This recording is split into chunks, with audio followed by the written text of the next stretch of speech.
So, over the last two videos, we talked about colors in Magic and how different combos serve different purposes. I talked about why I don't really like 5 color, and I talked about why I really like 3 colors. I used 3 criteria for why I said these things, which is identity, creativity, and budget. Now, opinions aside, I think that we can all agree that we each prefer our own things when it comes to colors in Magic. Some people really prefer mono black. Other people really like 3-color Sultai. Some people like the spell slinging nature of Izzet, and some people really do like 5 colors. I'm not going to sit here and argue how you should play the game or why my particular approach to the game is better than anyone else's. In fact, I think the more creative you can get with your deck building and how you approach winning a game of Commander is probably the coolest thing about this game, and especially about the format of Commander itself. The fact that you have 100 unique cards in a deck that all are trying to serve a similar purpose. It's a very cool concept to me.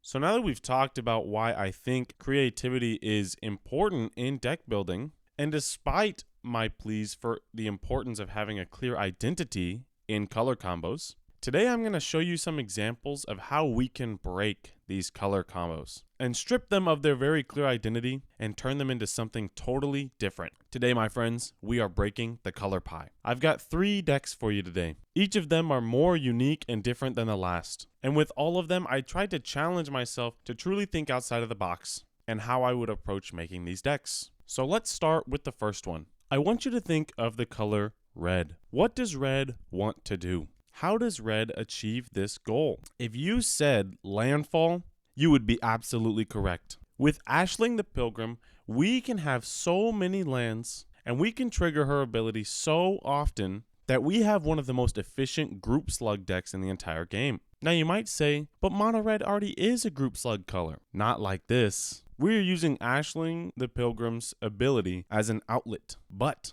do not be mistaken. This is a landfall deck. Any sort of ramp that we can possibly play, we are playing it. Artifact creature ramp, artifacts ramp, as many MDFCs as we possibly can have, and the very few limited landfall triggers that we can trigger in mono red. While a bit clunky and hard to make work, we can find ways to really further our game plan. So let's dive into it. Ashling the Pilgrim is 1 and a red and says, for 1 and a red, put a 1/1 counter on Ashling the Pilgrim. If this is the 3rd time this ability has resolved this turn, remove all 1/1 counters from Ashling the Pilgrim, and it deals that much damage to each creature and each player. What this means is that throughout the game, you can use this ability to stack 1/1 counters on Ashling the Pilgrim. Especially in the early game, this helps her be protected from target removal, and just makes her a big threat on the board that you can start swinging. However, once you have enough lands, and you have enough ways to amplify the damage that she does to other players, you can start triggering this ability 3 times per turn. Once you do that,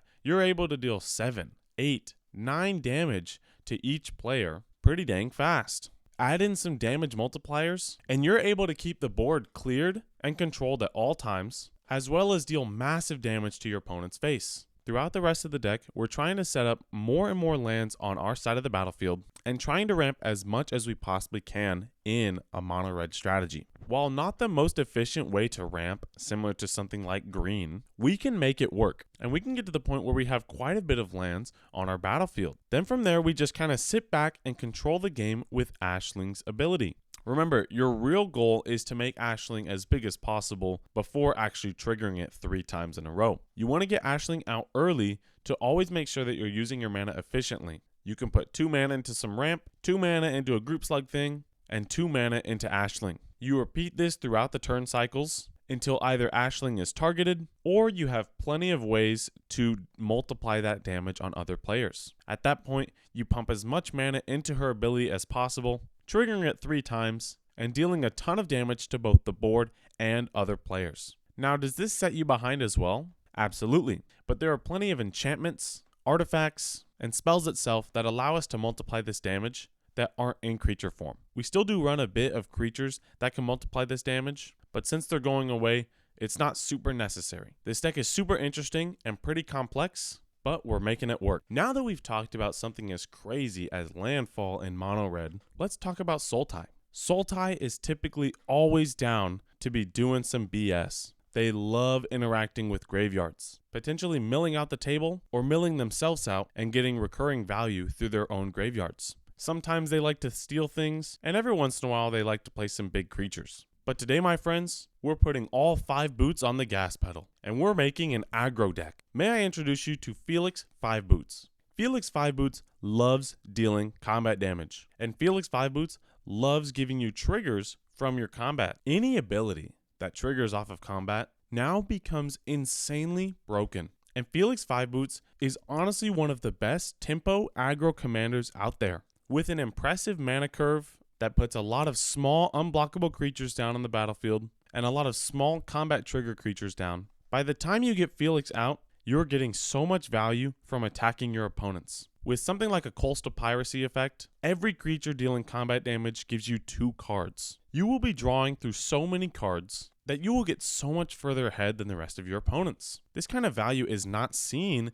in some of the other aggressive colors. When is the last time you've seen an aggro deck also have the ability to draw through their entire deck? I don't think I've ever seen it. Going back to how we played the deck. Going into turn 1, we want to either play a 1-drop creature that's unblockable, or we want to play a mana dork. Into turn 2, we have plenty of valuable creatures such as Malcolm or Horde Robber. These things already give us combat triggers so that we can start adding value on turn 2 or 3. Going into turn 3, there are so many good combat triggers that we have all of them in here. We have plenty of ways through creatures to draw cards, make treasures, or steal things from our opponents. Turn 4 is where we really ramp it up. 4 mana is usually where most of the coastal piracy, Biden of Thassa effects lie. So that's where we have most of our value put in. Now with a great curve out, you can play Felix on turn 5 and be ready to start doubling these triggers. Every single time you attack with unblockable or evasive creatures, you're getting that much more value out of your deck. So we're getting all these triggers.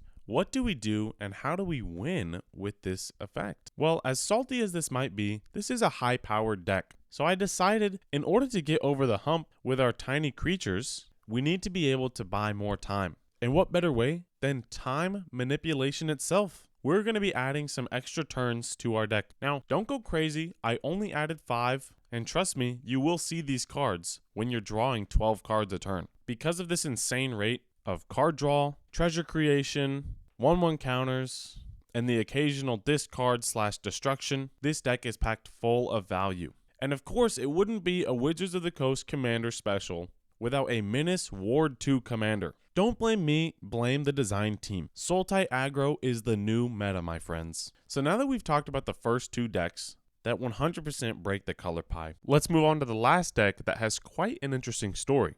Now, originally, I thought about making a deck around Ural. Ural's definitely interesting as Naya typically wants to go really wide and really big and aggressive. However, I thought having auras and a Voltron commander in a color like Selesnya is actually not that crazy and not that color pie breaking. There's already plenty of synergies for casting auras and casting enchantments within that color combo. So I eventually decided against it. However, there was a keyword that I noticed on Ural, which was hexproof. And you know what other creature I know that has hexproof? Narset Enlightened Master. With Narset, not only do we have hexproof, we also have First Strike. And while in something like a Ural deck, we'll have green, which can help us ramp as much as possible.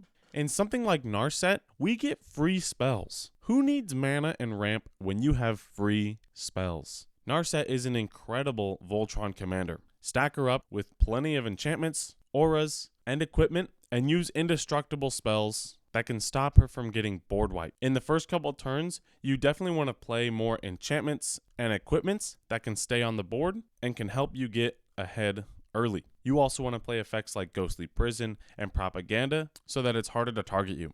Any kind of stacks piece that can protect yourself for the first 6 turns before you play Narset. Then once you get to the mana necessary, play Narset and start attaching those equipments and auras. Soon, after just a couple of turns, your Narset is going to be super big and is not going to lose combat to other creatures. With that First Strike ability and having plenty of ways to equip free auras and equipments to your commander, Narset is an incredible Voltron commander in a color combo that is also known for going wide and slinging spells, and not necessarily something like Voltron. Breaking the color pie is always a very fun exercise, as it really makes you think outside the box as much as you possibly can. It's a difficult exercise to do, and it took me quite a while to figure it out. But it's certainly something fun and something that I encourage everybody to try to do, at least once or twice in their Magic career. Again, all the colors are there for a reason and have a clear identity, but the reason you like Magic is how creative people can get and how different each deck can truly be, despite the fact that it might be in a color combo that doesn't really support that strategy. As always, the links to these decks is in the description below. Thank you for watching.